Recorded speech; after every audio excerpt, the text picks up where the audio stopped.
We always like to ask how many people have been here before. Contingency, yeah, I know you guys have been here before. All right, looks good, looks good. Okay, well, welcome anyone who's new. We so appreciate you coming here. We have the programs on your seats that will tell you a little bit more information about us and our upcoming program, so I don't have to say it. We can just get straight into the program. Just some reminders. We're going to turn off our cell phones or silence them at the very least so we don't have any competing noise there. And that should be it. We're also going to be selling, East City Books is selling in the other room after the program. And so get ready for that. So I'm just going to pass it along to Rob Casper, who is head of the Poetry and Literature Center at the Library of Congress. Thank you, Laura, and thanks to everyone here at the Hill Center for having us back for a remarkable 6th season of Life of a Poet. Of course, also thanks to the amazing, wonderful, mind-blowing Ron Charles and the Washington Post for their continued support of this series. Supposed to lower expectations. So I wrote a blog post today about this event and this series at the library's literary blog from the Capert Seat, Poetry and Literature at the Library of Congress. And I talked about how magical this series is. What I said is that the next 75 minutes or so will be so moving and thought-provoking, will surprise us and focus us, and will ultimately show us how language can contend with our world in the most powerful and meaningful ways you can imagine. So you better do that, Ron. Really up to Carmen. Before I begin, though, I'd like to tell you a little bit about the Poetry and Literature Center at the Library of Congress. We are home to the U.S. Poet Laureate, and our new laureate, Joy Harjo, will give her opening reading at our Thomas Jefferson building just down the street on Thursday, September 19th. I'm sad to say that yesterday we maxed out on registration for the event, but if you haven't already registered, we'll have a rush line, so you should show up and be there and get in and at the very least be in our overflow room and be part of the wonderful, exciting, momentous, historic occasion that is Joy Harjo's opening reading. To find out more about our events, to sign up for the blog I just talked about, or to help support us as part of our new Poet Laureate Circle, you can visit our website, loc.gov/poetry. You should also have surveys on your seat, and we'd love to have you fill out those surveys and let us know what you think about tonight's event. We use those for our future programming, so please do so, and you can hand them to me or leave them on your seat after the event. Tonight's featured poet is Carmen Gime Smith, and I can't imagine a better way to kick off the library's fall literary programming than by hearing she and Ron talk about her work. I've known Carmen and her work for over a decade when we published her in my literary magazine, Jubilant. We were just talking about how great that was, how exciting it was to have her imprint in the magazine. And what I wanted to say formally is that when I think of poets I learned about through the magazine, Carmen is tops. I've eagerly read her poetry collections, and I'm excited that her 7th Be Recorder is just out and available for purchase tonight, thanks to East City Bookshop. And it's, as Laura said, right out there. The Library of Congress has had the great good fortune to feature Carmen in a 2016 panel on poetry publishing and race, and I encourage you to check out the webcast at loc.gov. But this event will be something special, and it has been many years in the making too. I want to give special thanks to Letras Latinas, the Literary Institute at the University of Notre Dame's Institute for Latino Studies, for their support of this Life of a Poet event and of Hispanic poetry, Hispanic programming at the Library of Congress in general.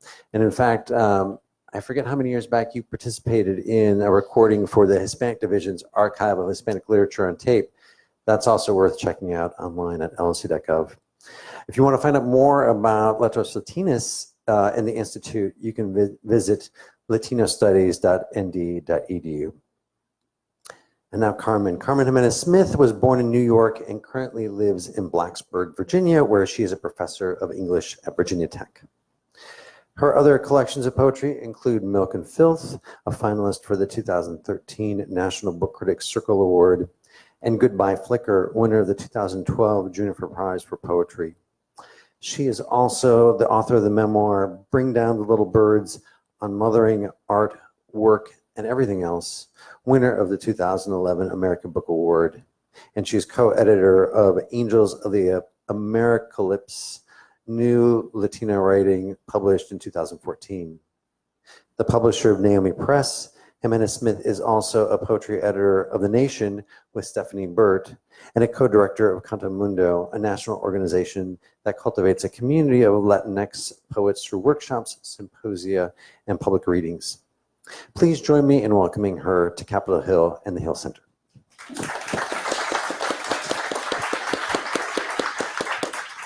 I'm so glad you're here. Thank you so much for coming. Yeah. It's wonderful to have you here.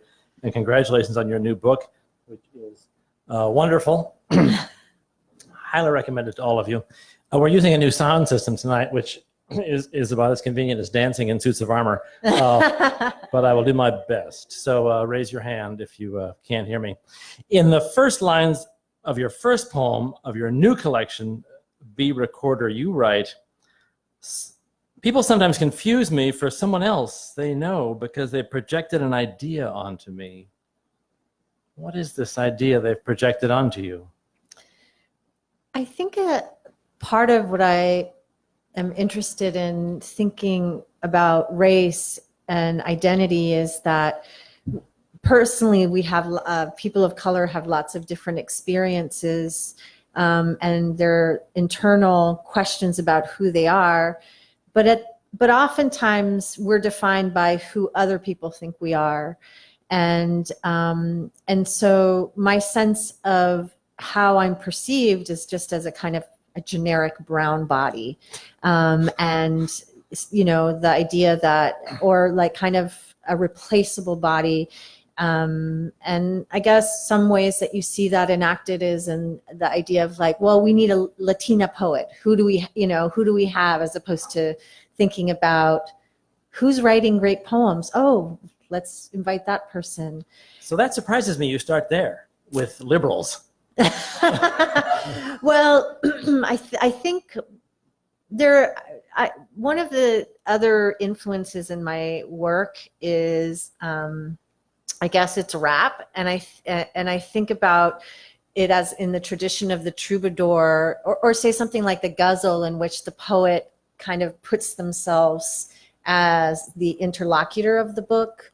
And my sense of that was I wanted to set the tone, and I wanted to, part of the poem's idea is reclamation of my subjectivity and in this particular way, and that is that I'm not a generic face, and I've worked really hard to work against those assumptions. Nobody is, right? Nobody is, but I think so you have someone like Trump talking about the Bahamas and saying that there are thugs and criminals.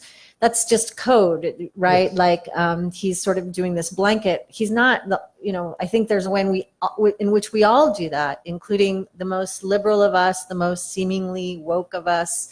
We still have a lot of work to do to think about how we identify with each other, and how we can move away from using the immediate markers, and this is the utopian version of life, and see human beings and for all the things they are. But I think that poem is also informed by, revenge, like this professor that I had who confused me for years, it wasn't like a one-time thing. It was several times who confused me with another woman of color. Part of it is like, fuck you, like here I am, like, now you should know who I am. Read that poem for us, please. Origins. People sometimes confuse me for someone else they know because they've projected an idea onto me. I've developed a second sense for this. Some call it paranoia, but I call it the profoundest consciousness on the face of the earth. This gift was passed on to me from my mother, who learned it from solid and socially constructed doors whooshing inches from her face. It may seem like a lie to anyone who has not felt the whoosh, but a door swinging inches from your face is no joke. It feels like being invisible, which is also what it feels like when someone looks at your face and thinks you're someone else.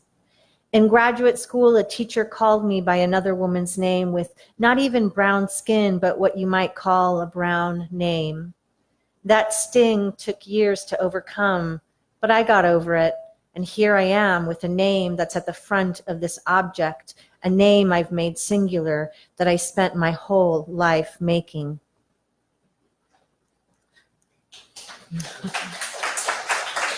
So much of your life and work are compressed in that poem. Yes, for sure. Yeah.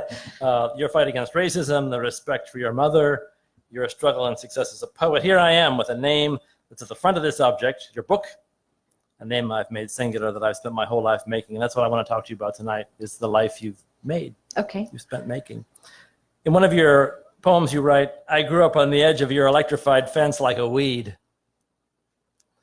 Puts us in our place, puts you in your place. Yeah.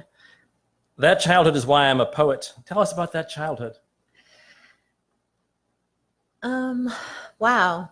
Where shall I begin?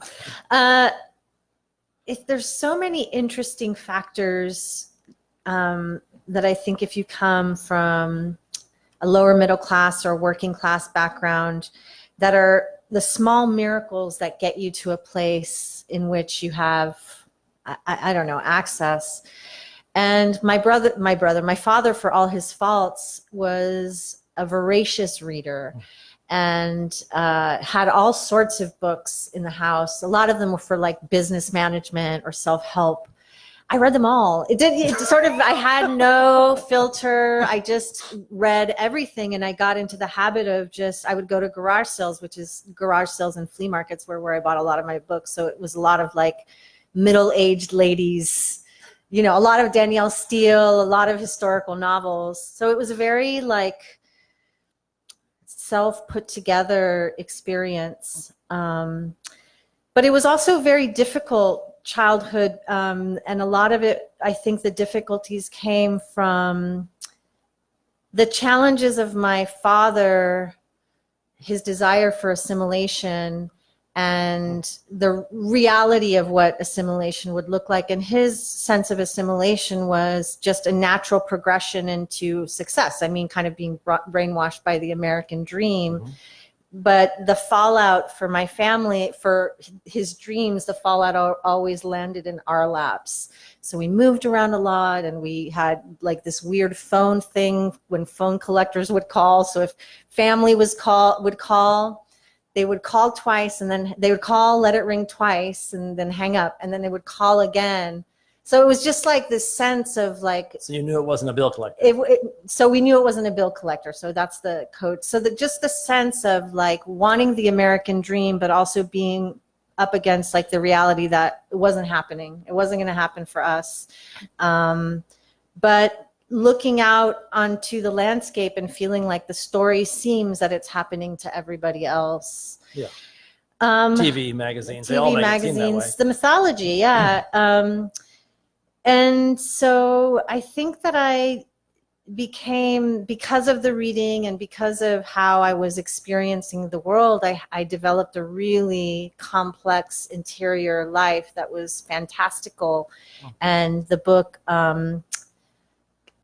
Goodbye Flicker, is actually a chronicle of a lot of that magical world that I created that was very much based in fairy tales and that kind of stuff. Mm. But I guess the miraculous thing that happened along the way was that I was able to cultivate an aesthetic subjectivity in a way, in spite of my childhood, that I developed kind of first on my own in an autodidact way, and I never quite lost that autodidact impulse. Interesting. Yeah. In a poem called Sleep as Deep as Coma, it ends with these lines: when I was a girl, I collected reams of paper, smoothed by the white over and over, the hope of starting from blank. I hoped to endure being well enough to conjure a new bright vessel because I wanted to live. So you were going to write yourself into being. Yeah. And I think also mental illness writing gave me a way of processing what seems amorphous. I think when we think of anxiety, one of the things that you're asked, like when you have anxiety, is to really just concentrate on what it is that you're feeling anxious and parse out like what it really is as opposed to what you think it is. Right. And I think the notion of having a subjectivity and the particularly private subjectivity that comes when you're in communion with a poem, because when you're writing and revising a poem, I think you're moving through lots of stages of consciousness and relation with who you are, and certain stages of revision require emptying oneself of the self, and then other ones require using the self as I guess as the paint of the poem. I love to think about the family you describe in which that's taking place, which is very different than than you. Yes, I was in a fantasy world. I wasn't ever 100% present. I think it was a difficult childhood with abuse and lots of other factors. So it did cause me to retreat much farther into my sort of disassociated world. But the advantage to that was that when you have a disassociated world, you just have to do a lot of work to keep it going. And so I learned just kind of by being a daydreamer that was kind of controlling, like kind of like a Alfred Hitchcock. Yes. He was like notoriously a controlling, awful director. I sort of felt that way, kind of tyrannical about the world that I would create. And sometimes I would, be angry with myself, the director, of like, that shouldn't have happened. And so I would have to kind of go back. So it taught me a lot about the structure of story and the structure of imagery. Yeah. Because it doesn't sound like you were being left alone in your room. I was being left alone a lot. Really? But, then sometimes I wasn't. I want you to read this wonderful poem, Our Voices Occupy Rooms. Yes. About the women in your life. Yeah. And this is actually a poem that's set in DC. Oh. Yeah. Oh, it's right there. Our voices occupy rooms. We were a family of women big on art. Not the kind gotten from travel, thick papered books, or the didactic analysis of a period in a classroom, but rather the kind garnered from gaping at a painting, goose-skinned with awe. Well into my years, I feel it in my body, activated samely by the woman in my family doing their cumbia, and when the goosebumps came in the museums, my mother urging us to get right into the paintings' faces, I'd remark loudly on the French parliaments, the rosy cheeks, although my mother was most likely standing near the Dutch milkmaids. And she would call back, yes, wow.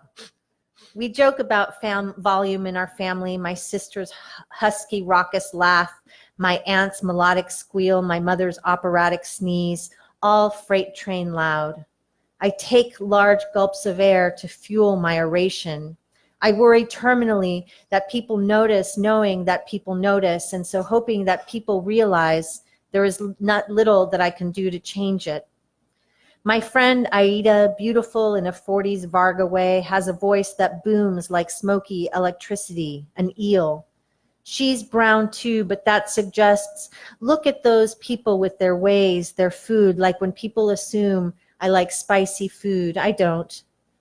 Yet some native attributes are deep wells of pleasure. In museums, my mother would call out to me over the gallery's benumbed solemnity in her familiar animal call, Lisi, mira esto, which like a scent gave me a scent to tingle in this most public place. I love the tension in that poem between your pride in your family and the way they embarrass you. Yes. Your pride in your culture and the sense that you're always being slotted into it. Yeah. Those two things are not resolved in that poem. No. You love those people and they annoy you. Yeah.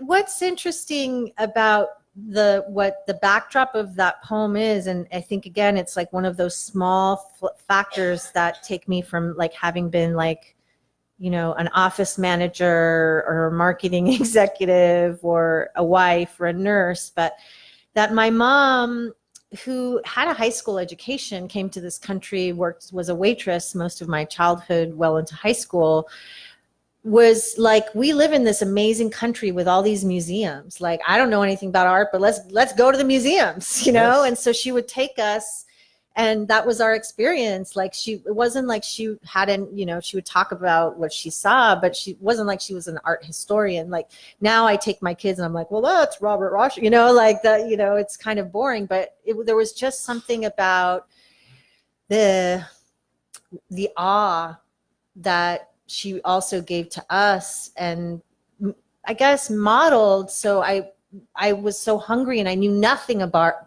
art, and that actually was an advantage, because then I could do whatever I wanted with that art. And those experiences are so key to how I became an artist. I love her enthusiasm in that poem. She's the only one yelling out. She's probably the only one really enjoying it, Yes, frankly. that's right. Yeah. The numbing solemnity, is that what you refer to it as? Yeah. I mean, she's really doing what the museum hoped would happen. Exactly. She's being moved by the art. Yeah. Yeah. There is a fascinating and really deeply troubling conflict throughout your poems between patriotism and the fight against racism. Your parents went through it, now you go through it. I wonder if you'd read a section of Be Recorder that begins, I became American each time. It's at tab 3. Okay. This is a much longer poem, but I'm just having her read certain sections of it. I became American each time my parents became American, each instance symbolizing a different version of being American. First is when they decided to stay, and next is the photo of my parents beaming by a judge with citizenship in their hand. Also the photo of my mother and father in the 60s, looking like any American, perhaps foreign only in tongue. The Statue of Liberty behind them. Or the first time they've registered as American by having an American job. Though I was born in America, I wasn't born American. I know it's hard to understand, but it's also not hard. I became American when I memorized the national anthem, or when I had sex with a white boy, or when I thought my first racist thought, or when I decided I wanted to always live in a place like US, which is how America becomes an event that happens only for the lucky. So the question, where are you from, means I was born foreign in America, but not their America. I mean the chain of lands called America, connected by chains of mountains where minute threads of the first people who lived that America live in me, when there was the earth giving only over what she wanted. That was before she became American. That poem speaks so directly to the last 2-3 years. Not to limit it historically, but obviously it took you much longer to think that through, but it speaks so much to our heightened racism, tension about immigrants, all those issues. Talk to us about that awkwardness of being American and suddenly not American, and how deeply irritating that is. Mm-hmm. There are a couple of ways that I feel American and not American. And I think when you come, my mom was she's Peruvian, and she was just so enamored and idealized this history, and taught me all about the Incan culture and the Incan mythology. So there was a part of me there is still a part of me that feels a link to Peru that's very tenuous, but it still informs a lot of who I am. When you grow up around immigrant parents, you can have different experiences. My dad, who all my life worshiped Donald Trump, like back in the 80s, was obsessed with Donald Trump. I mean, I think that's one thing that we forget, is Donald Trump has a fan base that extends back into the 80s. And my dad was so certain that he could be successful because we lived in this country. And, I think part of what we all have Stockholm syndrome, right? Like, we live in this country and we've been totally brainwashed to act against, I think all of us in some respects are brainwashed to act against our own best interests in the anticipation of some enactment of the American dream, which changes forms, but everybody thinks they're an exception to the rule of that. And in a way, that is the part of our Stockholm syndrome, because there's a finite amount of resources, there's a finite amount of money, and in order for people to be successful, it has to be on the backs of other people. And I mean, like I said, my mom was a waitress. She cleaned houses, she cleaned hotels. I saw her body being pushed down, you know. So there was my father, who had this really idealistic and was going to be rich and was an inventor, just kind of, but never was able to do anything. And there was my mother, who always had 3 jobs. She tells me this story when she like pulled into a parking lot and she didn't know where she was supposed to be.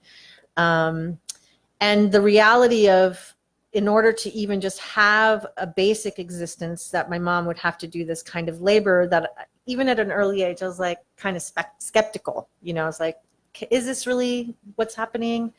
And, you know, the experience of racism, when I was in high school, it was such a kind of, I mean, in retrospect, kind of funny. There was a young man, I grew up in San Jose, California. There was a young man who had a locker above me.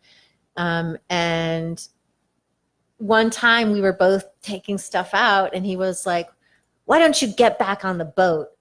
And I was like, dude, that's the wrong racist comment. I need to go back through the river. That's what you want to say. Right? Like, you're from New York. My parents came from on a plane, by the way, but you know. Yeah, and so you were born in New York. I was born in but it had nothing to do with who I was. Like, it was a moment of clarity. I was like, he just doesn't like me because I'm not white. Like, it doesn't matter that I didn't come on a boat or whatever other kinds of racist things that people think. It was that I wasn't like him, right. And so I was like, okay, this is going to be a thing. You write about work so well and so viscerally. I wonder if you'd read a section of Be Recorded that begins, they work their fingers to the soul. That's tab number 5. Okay. So this poem is based on Pedro Pietri's Puerto Rican obituary. So I just kind of did a riff on it. It took a long time because, well, anyway, it took a long time.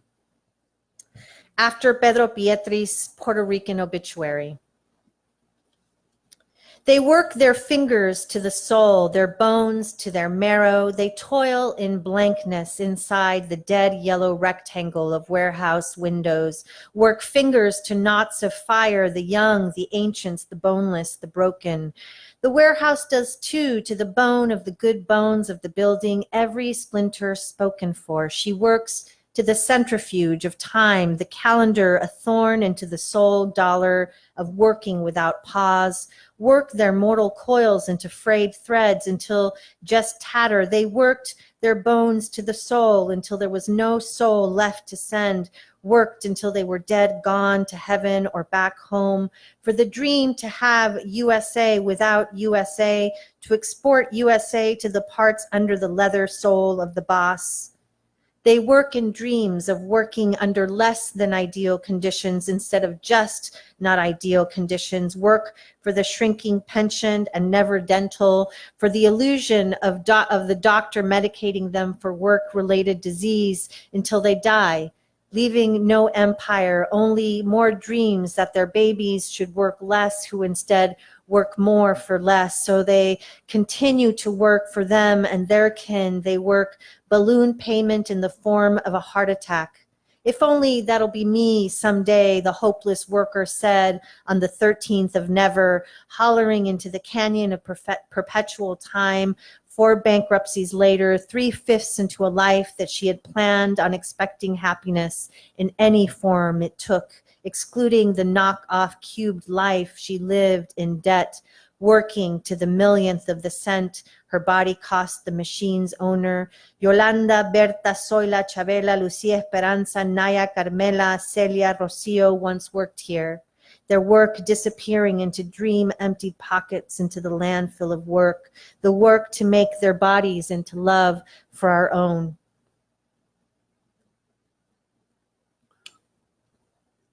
Thank you.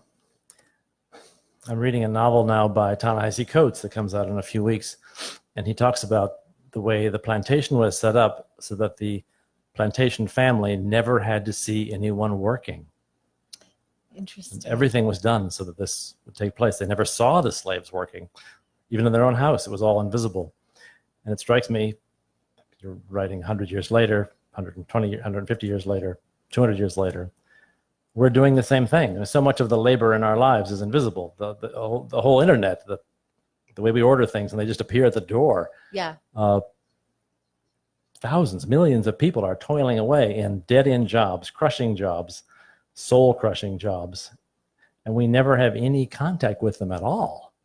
We don't go to the mall, we don't go to the grocery store, we don't see these people anymore. The invisibility of manual labor. Yeah.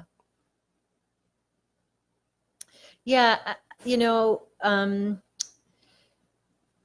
to me, I guess seeing my mom and my dad worked a lot too, seeing them work so much, I only know how to work in a way. Like the challenge of growing up with immigrant parents is sometimes and it's meant well, but they're only teaching you how to survive. And so I think that's why I think about work as kind of a primal, and also because without work, you can't have money. And money is the only thing that matters in this country. It matters more than anything else. It matters more than bodies. It matters more than states. It matters more than cities. And so there's such a small number of folks that have a lot of money. But there's a way in which I've been thinking recently about like, well, what would be something really super revolutionary to do? And a thought, and I'm not an economist, is just like nobody buy anything. Like just stop buying things. We just like exchange things with one another, what we need, because the fact is we don't. Most of us. Nobody needs more stuff. No. But of course, then that directly affects the working folks who would lose their jobs. Yes. So we're in this kind of codependency with capitalism, and capitalism is a sociopath. So, you know what I mean? Like it's not going to work out for anybody. But your poem is radical in that it makes us see that in a way that we've gotten used to not seeing or comfortable not acknowledging. Right. You've got another poem called The Hungry Office.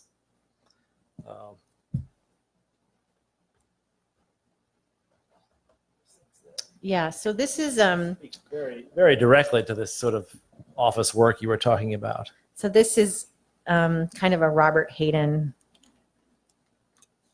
which that poem I love. It resonated so much. When I read it, I was like, oh my God, I didn't know that poems could be about that. Hungry Office. Owl Girl always bore shame for mother's brown grease uniform. Mother told her that entire cities really got managed by cleaning ladies coming in night after night to correct executive mishap in the moonlight. Mops set aside for calculators, they formulate commerce. The only lady to know European markets writes her equations into contracts. 7-armed document maker, the bedrock floor by floor. It was an ending like she likes. How maids feel when they elbow through the vacuum dust to distribute their wealth over miles of cyclone fence, that their transport will come, all our mothers' blank faces answering doors in movies. To me, that poem was so revelatory, and that it made me think about this whole army of people that are toiling away at night, literally at night, and that we're not even aware of. Yeah. Yeah.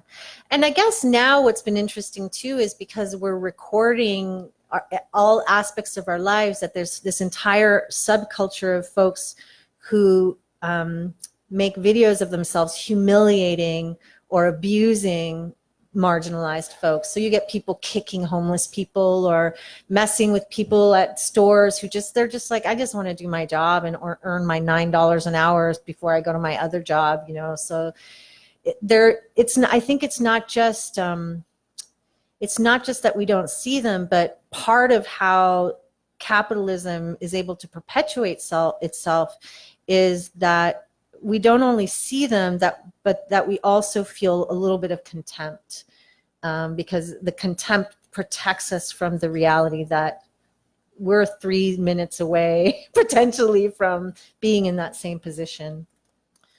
You have a poem called In Remembrance of Their Labors. It's in this get that? Yeah, it's in this one. The whole thing? Just the first page. Okay, sure. Let's see. Tab 7. Tab 7, okay, thank you. Oh, there it is, okay. In remembrance of their labors. What is the nature of the brown artist's desire for disruption? My legacy, a long lineage of fuck-up hustlers, mostly on my father's side. On my mother's side, civil servants, 3 generations of accountants for the state. On my father's, scamps, scam artists, pimps, criminals, perfect models for destabilization. From all sides, studious and intense labor, relentless work, under the table exchange. I'm a node of various dark and light powers, first generation, emitting energy from the first world. In remembrance of their labors, honest and corrupt, I infiltrate the creative class by squatting in its traditions. This in remembrance of my impetuous mother and father's jet plane ride into the 60s maelstrom and bussing tables in a tiny apartment in the Bronx and knowing only the English words for all things restaurant.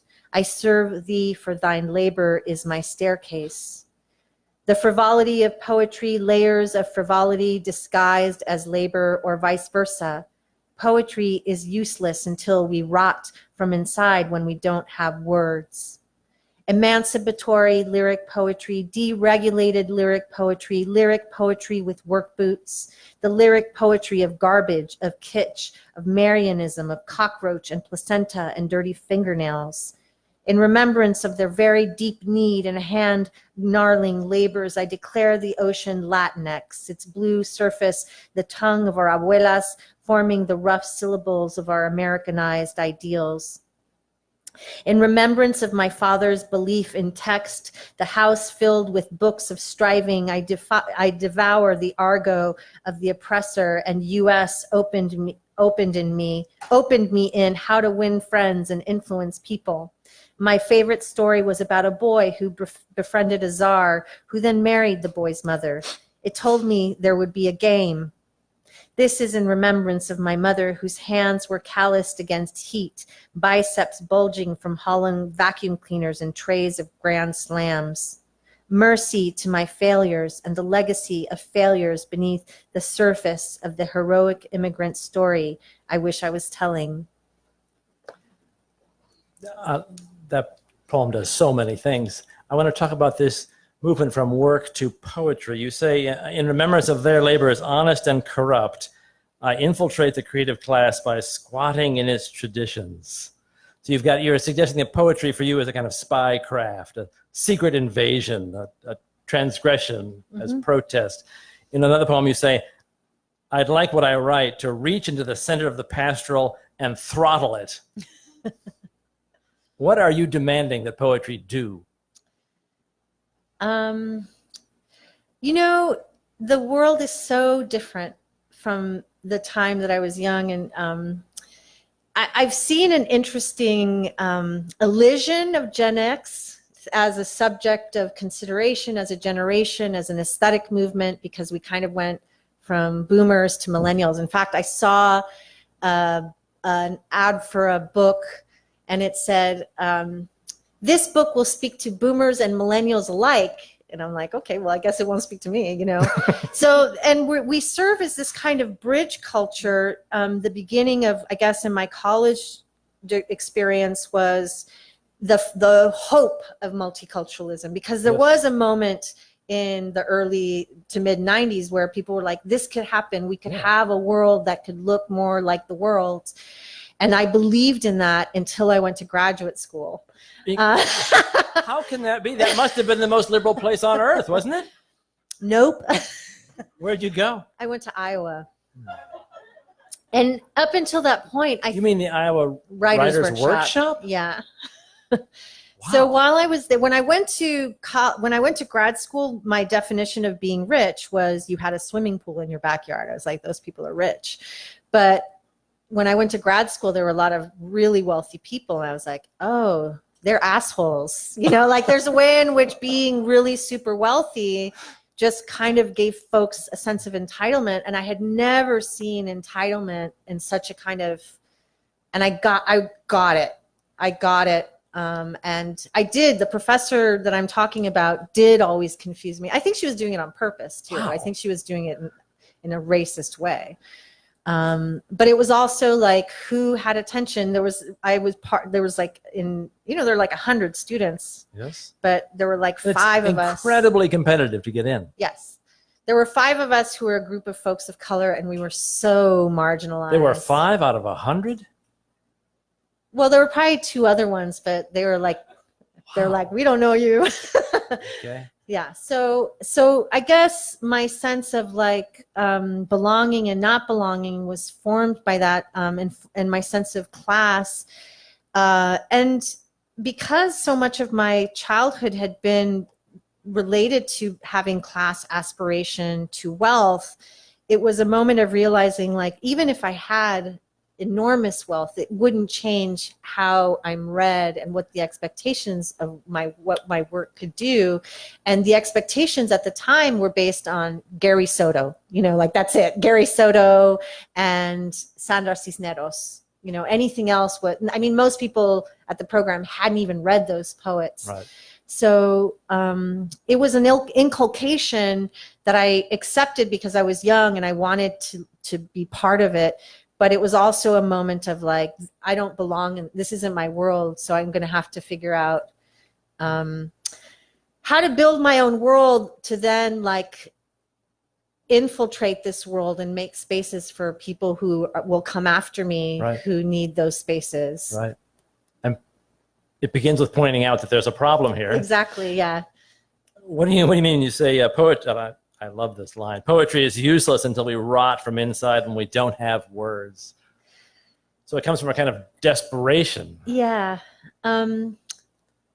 Poetry is I'm teaching undergraduates right now poetry, and one of the challenges really is teaching them the attention that poetry requires. Because once they're reading them with that level of attention, it resonates so much and allows them access to their interiority. We live so much in exteriority. We document our exteriority 500 times a day with Instagram and this and that and this. And our visits into our interiority are fleeting because what we want to do is go in, get something pithy and smart, and then say it about ourselves, as opposed to just really inhabiting our interior life and seeing all of the contradictions, in the poem about becoming American, I was thinking of all of the ways that I imagined being American, and I mentioned having my first racist thought because I think part of I think immigrants have a lot of all kinds of racist and colorist problems. One of the reasons, though, I think people who are immigrants participate is it's because what white supremacy does, right? And I was interested in like asking myself the questions of like, why do you believe that? And why do you believe this? And poetry has so often been a vehicle for me to open up to those questions being asked from all sorts of poets. It's not like I don't find great, despite how awfully racist he was, it's not like I don't find resonance in someone like Wallace Stevens, but my goal is to take what he does and deploy it through a marginalized voice. And so in that way too, I think poetry is an artifact that when I was younger, When I was in college, the first book by a Latina that I ever read was by Lorna de Cervantes. It was Emplumada. And I remember physically the room that I was in. I was in a class. It was a survey of like 19th century or 18th century American literature. So I was like, I was out. And I was in the class, you know, like doing whatever. And I had the book because it had been assigned. And it was set in San Jose, which is where I went to high school and college. And I was reading it and I was like, oh my God, she's talking to me. She's talking to me. Like, this is the first time that I felt someone talking to me, talking about the place I live, talking about my experience. And it kind of clicked for me, like, that's what you do, is you're writing for the person who needs the book. Right. So when I'm writing poetry and when I'm thinking about what poems should be, and then when my students are writing, I'm like, well, who needs this poem? Who needs this book? What do they need it for? That's great. Like, what is the gift of the book? You know, because the Emplumada was a game changer for me. Without that book, I would have a different trajectory. And so that's how I think about what poetry can do.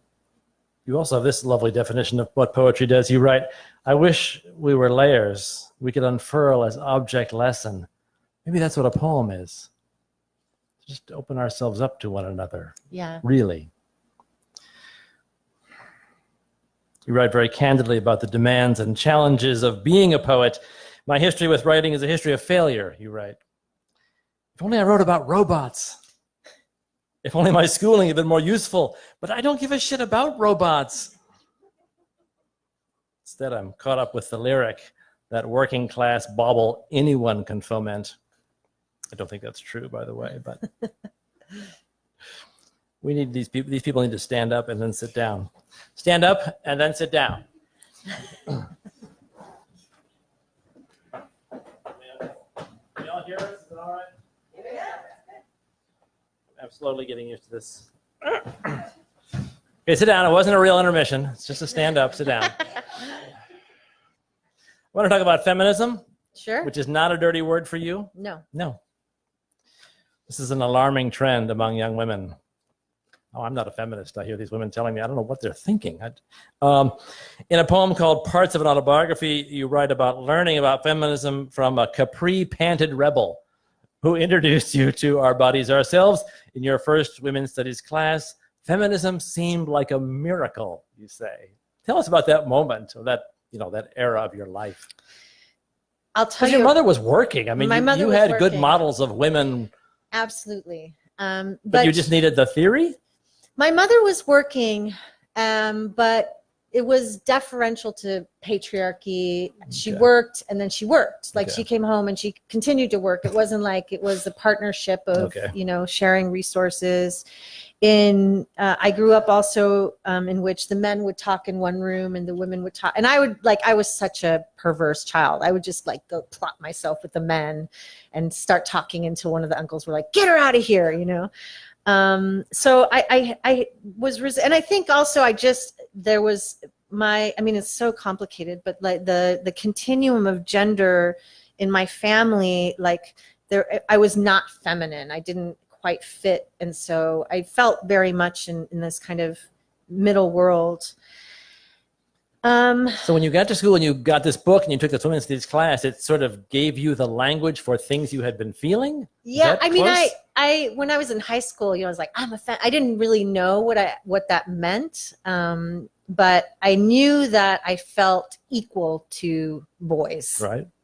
And, and I thought, like, actually, they're in high school. They're kind of stupid. Like, I know more. I know how to do things more. The fact that they have all of this cultural capital in this high school doesn't make sense to me because there's no there. That's what I thought in high school. Yeah.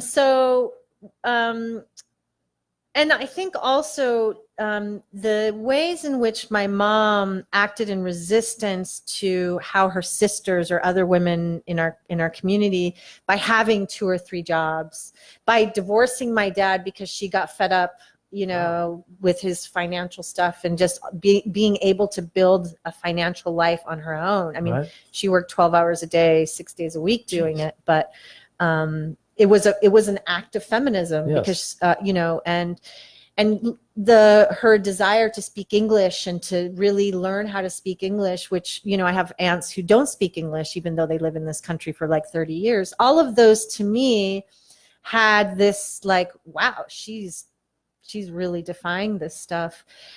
But it was conceptual, right? And then I go into college, and I have to tell this one funny story really quickly, because it's the best story about this teacher that I have.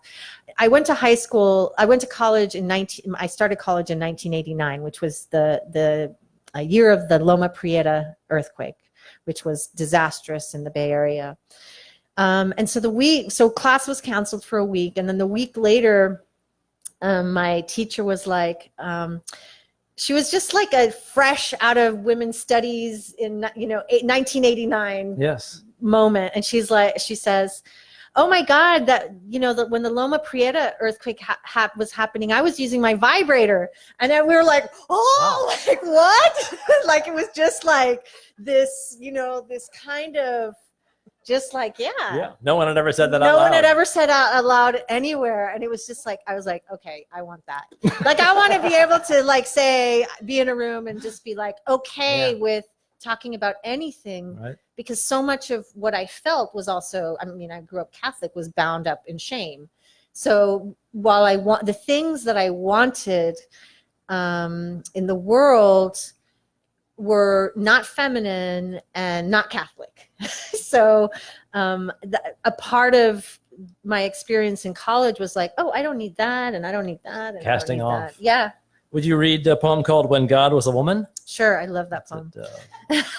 Tab number 11. Yeah. So this one is it in, let's see. This book. Okay.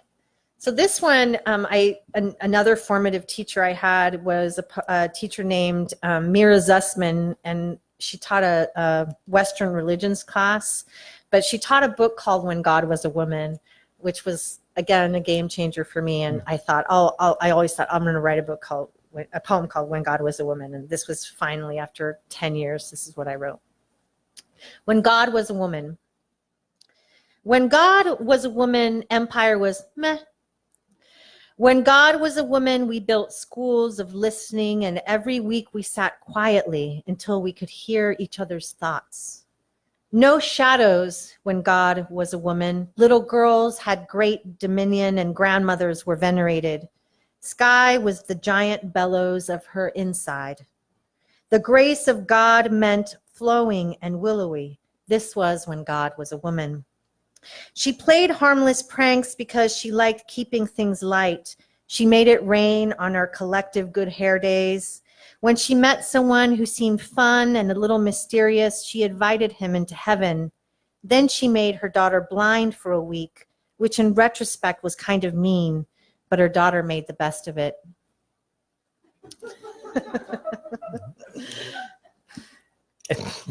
It's playful, but it's also a pretty profound expression of feminist theology and what it would mean to reconceive the nature of God in a way that was female. Mm-hmm. But that ending is troubling. Yeah. I saw it in context of other poems you wrote about beauty and getting over this obsession with physical attractiveness. Is that the blessing that God gives that blind girl? I think my intention was to think, when I have this fantasy project that I want to do, that's like an archive of books that would document like a post-patriarchy age. But one of the things that I'm interested in is that it's not all ideal and utopian. If it was post-patriarchy, then we would have a matriarchy, which is also a kind of power relation. So I wanted to think about, like, you can't just idealize the notion of God being a woman, because it's still God. It still has that effect of being able to act indiscriminately. Right. My sense of the indiscriminate part, I'm also thinking about the kinds of sacrifices described in the Bible. The fact that she made the best of it was that, like, this is just part of it, as opposed to this being this kind of huge reaction that ends in, that leads to transformation, or leads to, the kind of soul searching that's about acquiescing to God, but rather Right. like, okay, I'm blind for now. Right. It's all good. I'll figure it out. The way Yeah. one does. The way one does. Yes. Yes.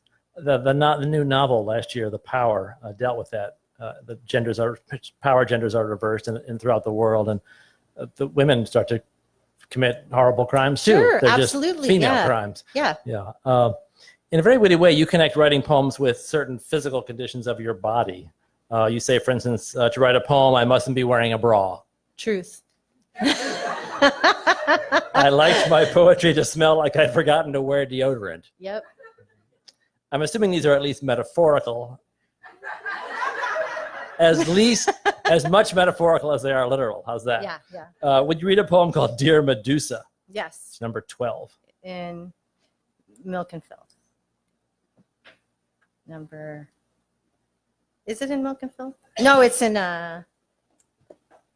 Crow Futures. Yeah. Wonderful little book from City Lights out in San Francisco. Yeah, this came out last year.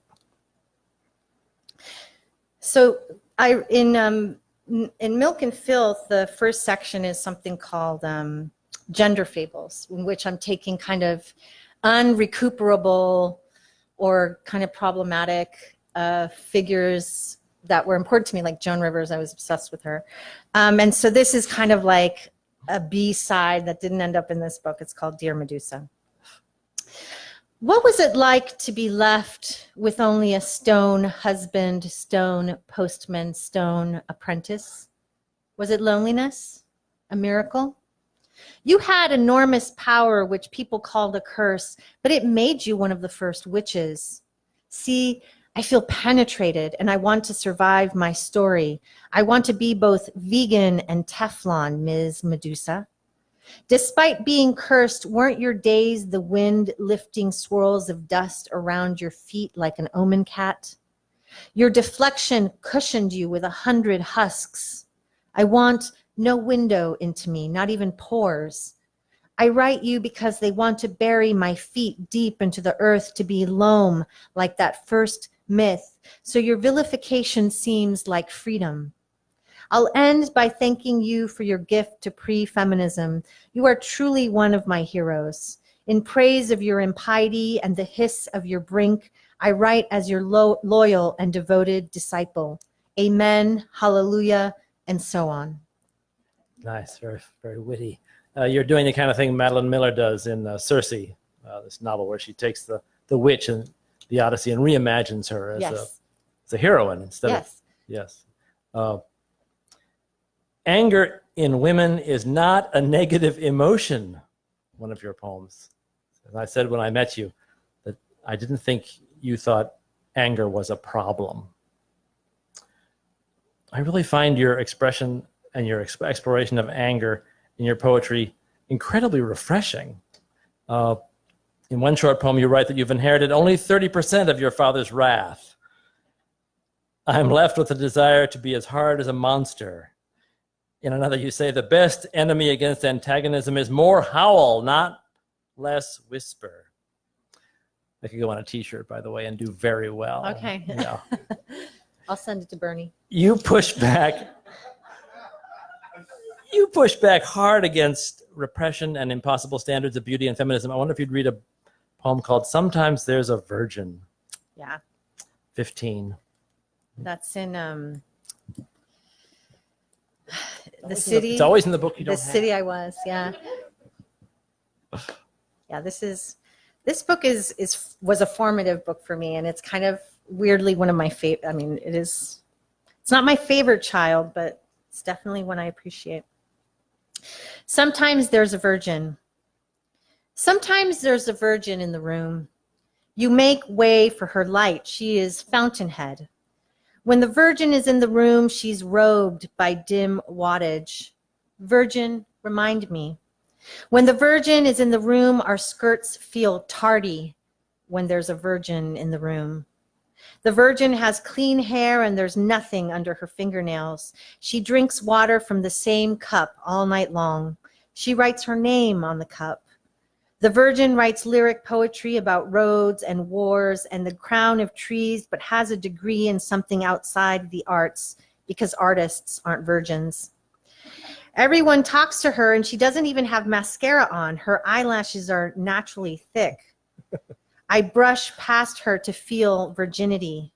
There's a big difference between virgin and non-virgin aura-wise. Someone drives her home before 11 o'clock. The virgin has a long driveway at her house. A parent waits for her. The virgin leaves her vibe behind, so we wait for it to dissipate. Then we get nasty and high since the virgin made us feel bad because we gave it up in high school. That's just her course. It's not our fault. I did not detect a lot of responses to Catholicism in your poems, but clearly that one, both the, but of course you're doing two things at once there, talking about the Virgin Mary, and then the way that idealization of that figure, creates a certain culture for young women that is oppressive and makes them feel slutty and bad, and the way they push back against that, the way your poem pushes back through wit and satire. Am I very close?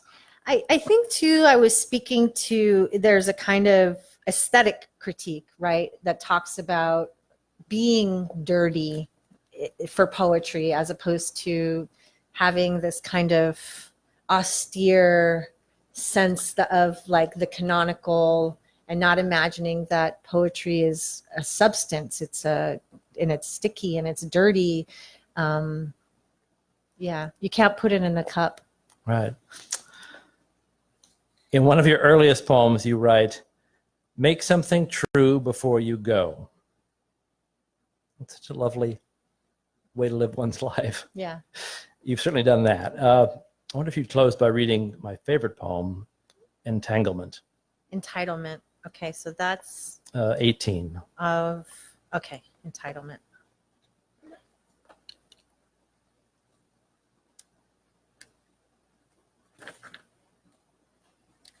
Entanglement? Entanglement. Oh, okay. I thought you said I was like, do I have a poem called Entitlement? Oh, wow, that's cool. Don't remember writing that one. Okay, entanglement.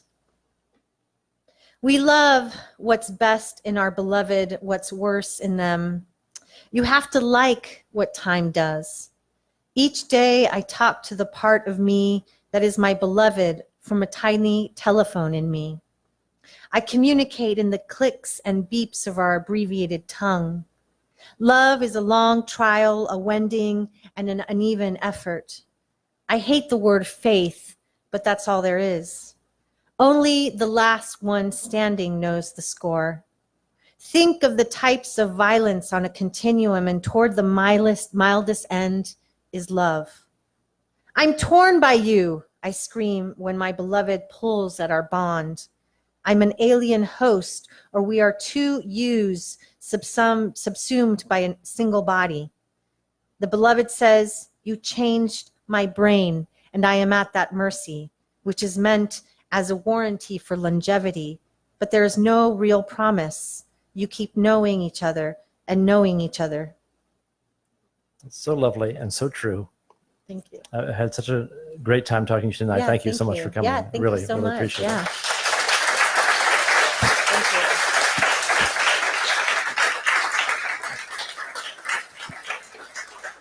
Now, Carmen will go talk to you and sign your books. Sounds good. So, right out there, right out there. Yeah. Thanks.